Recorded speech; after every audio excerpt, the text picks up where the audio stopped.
Chapter 11. Once again, the abbot's room was the scene of a late repast. The news that Constance had brought showed without a doubt that Cluny would soon be on the attack again. Abbot Mortimer was the first to admit that he had been mistaken. The intelligence brought to us by our friend Constance is conclusive. Cluny will never rest until he has Redwall under his heel. Therefore, I feel that I must apologize for my misjudgment of the situation. You, my commanders, were right. And now, thanks to Cluny, we know the secret details of the enemy horde's next attack. The abbot slapped a paw down on the plans.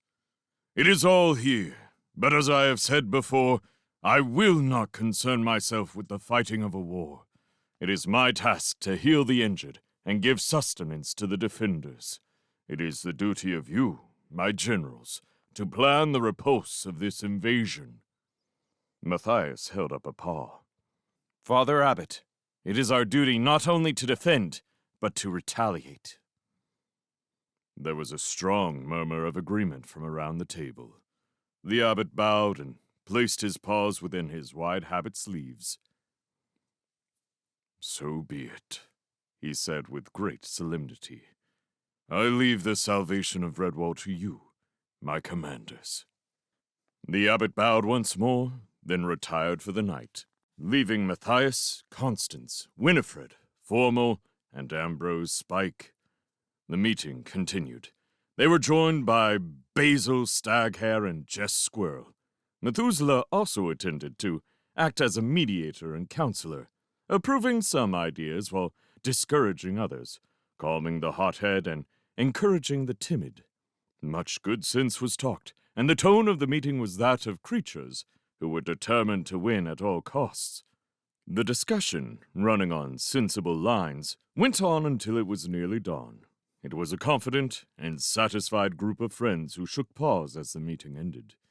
Basil insisted on taking Constance to the infirmary to have her wounds treated. The badger tried to shrug him off. "Pah! Such a fuss over a few minor scratches," she grumbled. The hare chuckled admiringly. "A few minor scratches?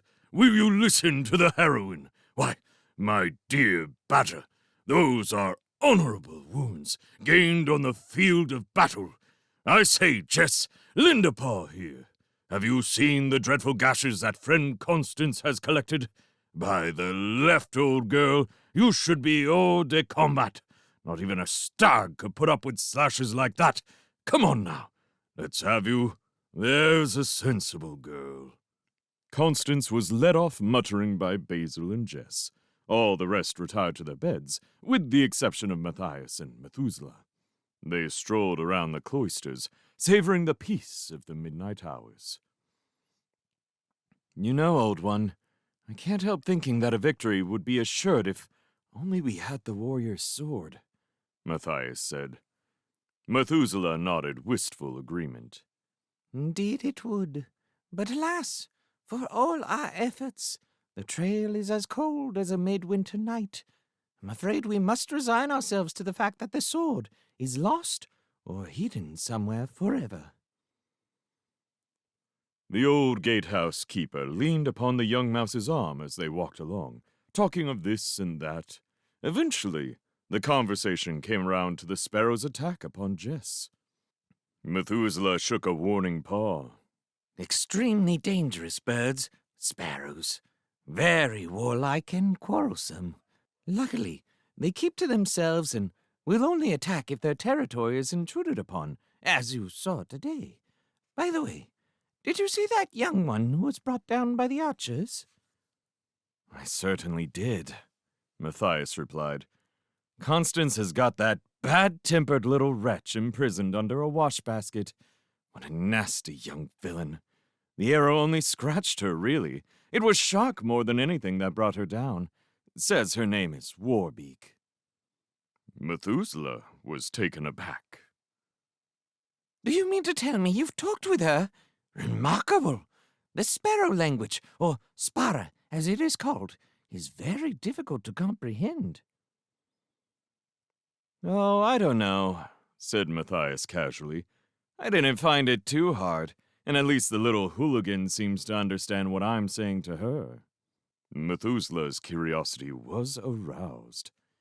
And what has she been saying to you, this, Warbeak?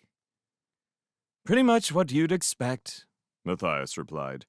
Either she, or the leader, King Bullspara, is going to kill me. Evidently she looks on anything that can't fly as an enemy. They strayed over by the gatehouse.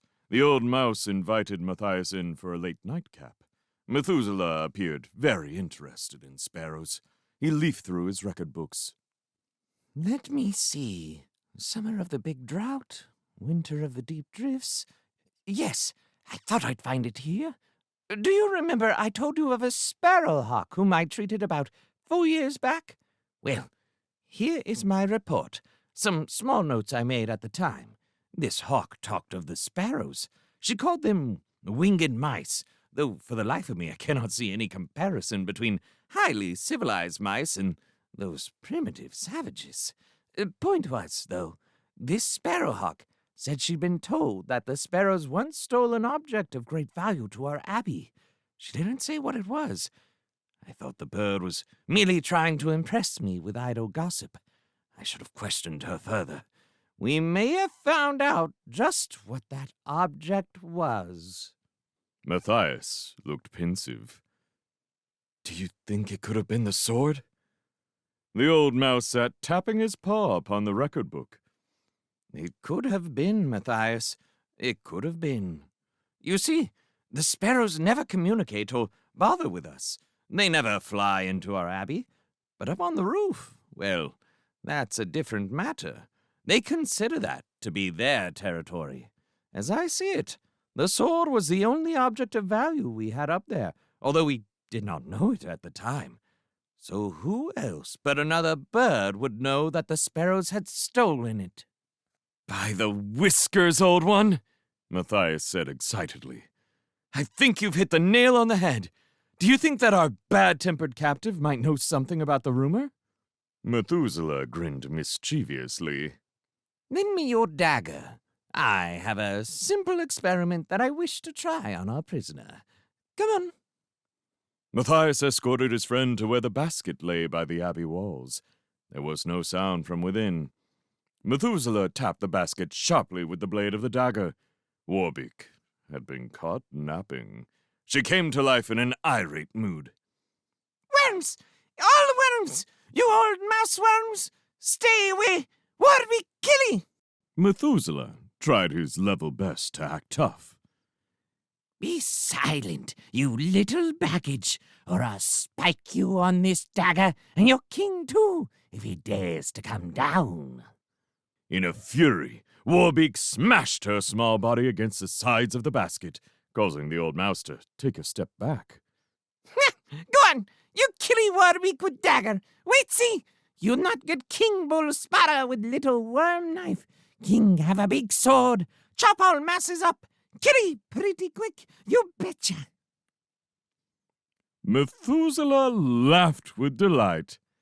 You see, the Sparrow King owns a big sword. Matthias did a cartwheel. He whooped with joy. Methuselah, you're a magician, an ancient wizard. The old mouse shook his head modestly. Oh, dear me, no. I like to think of myself as an aged but extremely erudite scholar.